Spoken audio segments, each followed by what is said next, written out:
Hello everyone, good morning.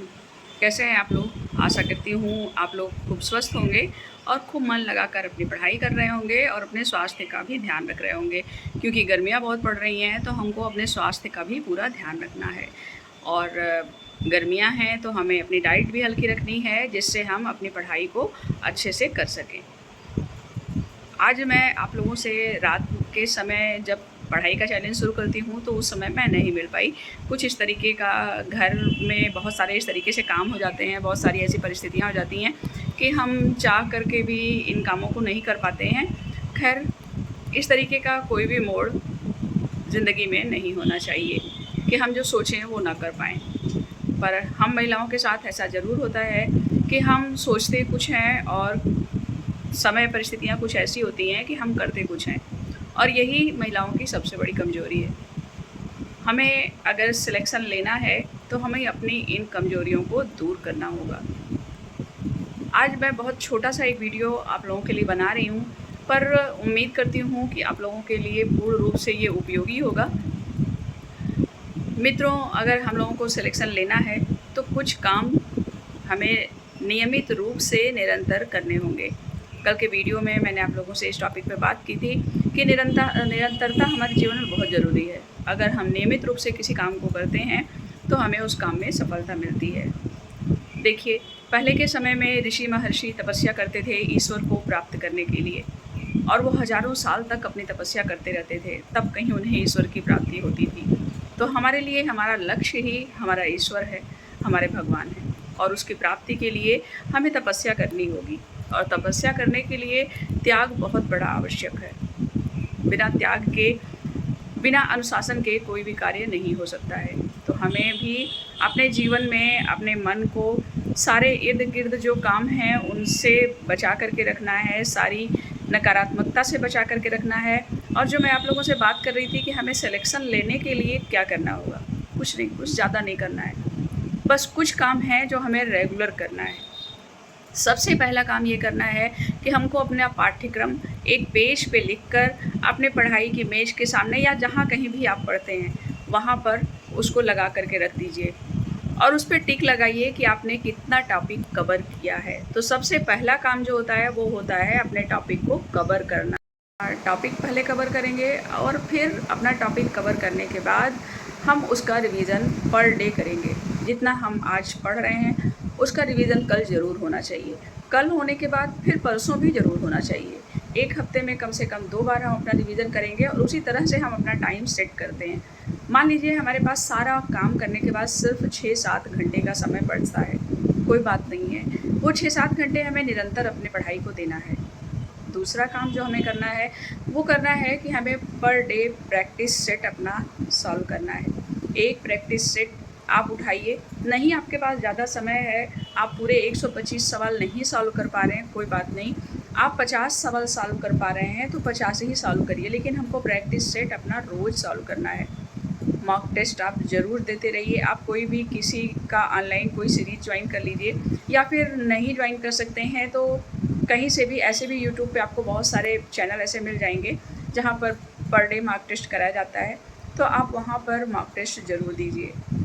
ये कुछ छोटे-छोटे काम हैं जिनको आप पर डे करके सफलता हासिल कर सकते हैं, और आपने जो अपनी पढ़ाई के लिए प्लान बनाया है उस प्लान को आप पूरे अनुशासन के साथ फॉलो करिए, तभी हमें सफलता मिल सकती है। सफलता एक दिन में मिलने वाली चीज़ नहीं होती है। परीक्षा की डेट टल जाती है, कोई बात नहीं है, लेकिन परीक्षा तो होगी ही होगी, ये तो निश्चित है। आज होगी, कल होगी, 1 महीने बाद होगी, 2 महीने बाद होगी। हम लोगों को पता है कि हम लोग 2 साल से इस परीक्षा का इंतज़ार कर रहे हैं। 3 साल लगभग होने को है, इस बार जुलाई आए तो 3 साल हो जाएगा। ठीक है, इससे कोई फ़र्क नहीं पड़ता है, इससे हमारी तैयारी में फ़र्क नहीं पड़ना चाहिए। हमको कोई 8-10 सीट नहीं लेनी है, हमको सिर्फ 1 सीट लेनी है अपनी। और जो लोग उम्र के अब इस पड़ाव पर पहुँचे हैं कि हो सकता है इसके बाद परीक्षा हो तो उनको मौका ना मिले, वो लोग इस स्ट्रेटजी को ज़रूर फॉलो करें कि वो नियमित रहें, 6-7 घंटे की पढ़ाई रेगुलर करें, मॉक टेस्ट रेगुलर दें, प्रैक्टिस सेट लगाएं और रिवीज़न करें। इसके साथ अपना सिलेबस जो है वो टॉपिक वाइज़ कवर करते जाएं, कोई भी टॉपिक छूटने ना पाए, चाहे वो हिंदी साहित्य हो, ग्रामर हो, काव्य शास्त्र हो, किसी भी चीज़ को आप आसान समझकर छोड़ने की गलती मत करिएगा। पूरा टॉपिक कवर करिए और पर डे मॉक टेस्ट दीजिए।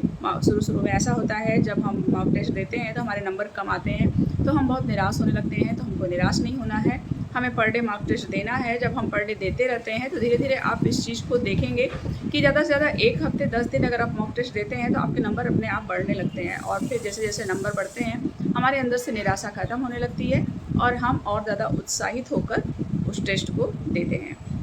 और इन सारे कार्यों में जो सबसे बड़ा काम करता है वो हमारा दिमाग काम करता है।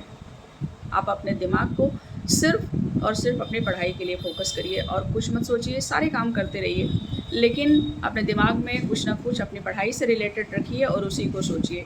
घर में बहुत सारी स्थितियाँ बनती हैं जो नकारात्मक भी होती हैं, उन सारी चीज़ों को एक तरफ कर दीजिए कि हमें अभी इसके बारे में कुछ नहीं सोचना है, हमें इसके लिए कुछ नहीं करना है, हमें किसी भी चीज़ को सुधारना नहीं है, किसी भी चीज़ को बनाना नहीं है, हमें सिर्फ़ एक काम करना है और वो करना है अपनी पढ़ाई, जिससे हम स्वयं को सुधार सकते हैं।